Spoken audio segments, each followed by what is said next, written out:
Welcome back to the Triathlon Training Explained show, powered by Training Peaks. And this week we're at Team Bath, and as you probably guessed, we're swimming.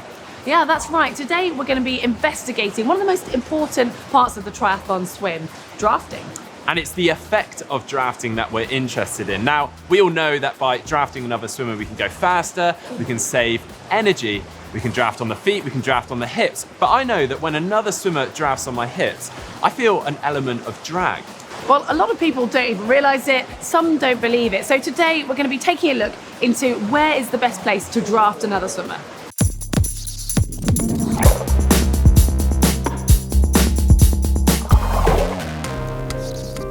So we're going to be doing this investigation in the swimming pool in a relatively controlled environment where we're not affected by the waves or any currents. And we're going to do this over a 50-metre rep to start off with, where again, we're not affected by any turns. And then we're going to extend this out and do a 200-metre rep. We're going to do drafting on the hips and on the feet. And we're going to switch it around so each of us gets the opportunity to draft and to lead. Well, the problem with swimming though is obviously you don't know exactly what pace you're going at because you can't be looking at your watch as you're swimming along. So in this situation, we're going to rely on our swimming backgrounds and our perfect pacing. Yeah, and on that note, we're going to try and hold exactly the same pace for all our reps. We're going to try and swim at a strong aerobic pace, but we're going to track our heart rate to see basically our effort levels as we swim. Okay, so this is rep 1. I'm going to be leading. Mark's going to be swimming on my feet. You ready? Yeah, let's do this. Let's go.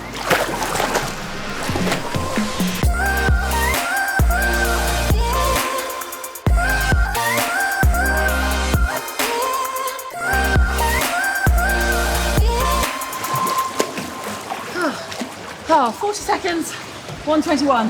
Nice, bang on, yeah. It's around 108 there. Okay, same pace again, so aiming for 40 seconds. This time I've got Mark on my hips. You ready? Any preference on side? You stay there, it's fine. You ready? All right. 2, 1, go!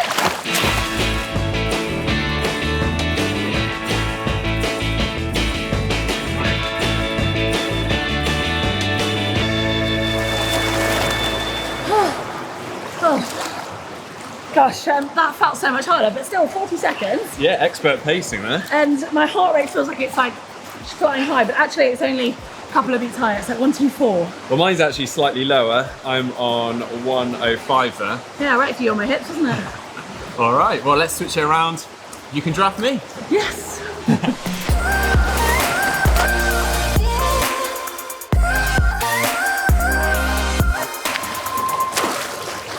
Okay. That was 35 seconds, bang on. So I'm gonna hold 35 seconds for my strong aerobic reps. Heather is gonna hold 40 seconds. We're gonna keep those paces throughout. My heart rate on that was 120. What was yours, Heather? 124, so the same as what it was when I did 5 seconds slower with you on my hips. But obviously going a little bit faster Yeah, now. 5 Cool. seconds quicker. Okay, and then be interested now to see what it's like for myself when Heather's on my hips. Okay, same pace again for 50 meters. This time, Heather's on my hips. All right, let's go.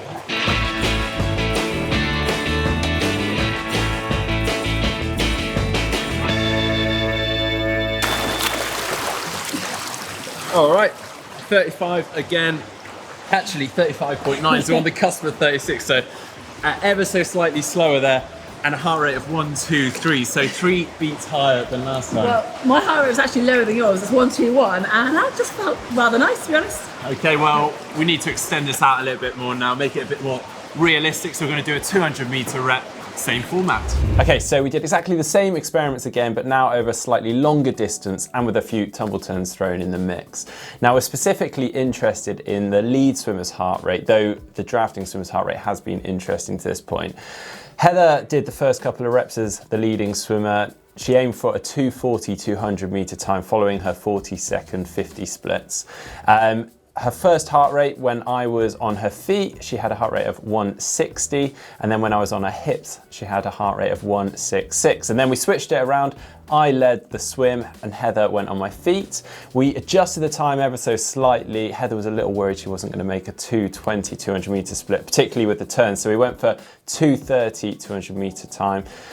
With her on my feet, I had a heart rate of 155, and then when she was on my hips, I had a heart rate of 161.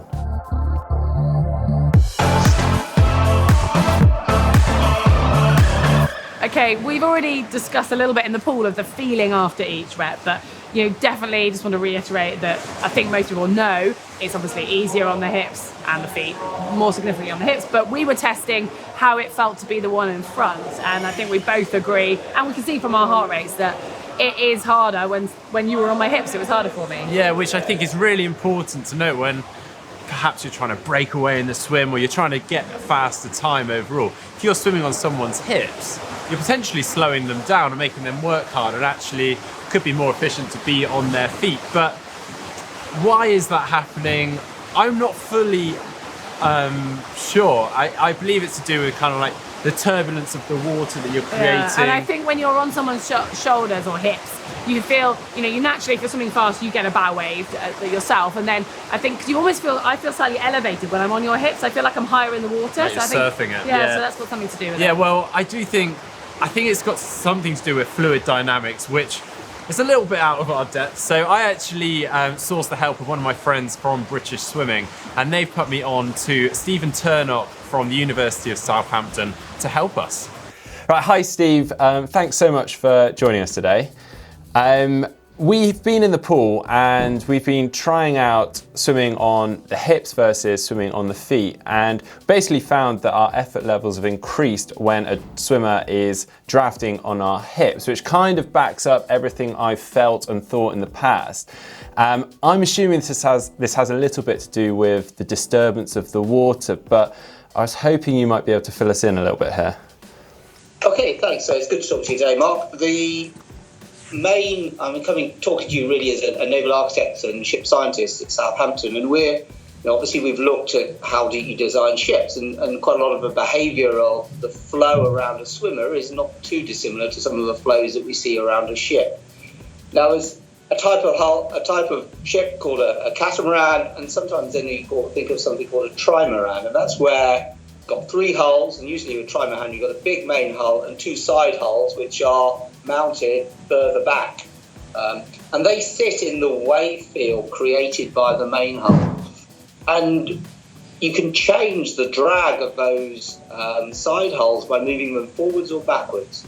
They create in turn their own wave field, which then influences the main hull. So you get this really complex interaction between the waves created primarily around the bow or the stern of a ship and what happens around them. So when you experience in different positions a different amount of drag, that's what you're doing. It's because you're sitting in the wave in a different position.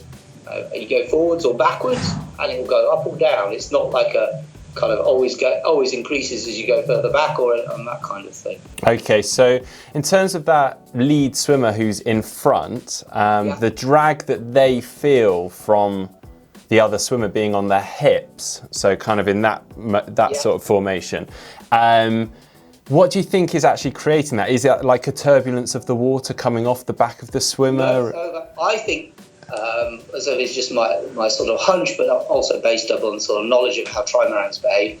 Effectively, the swimmer that's following creates a wave field around their sort of head, shoulders, and that is sufficiently close to influence what's happening towards the rear of the lead swimmer.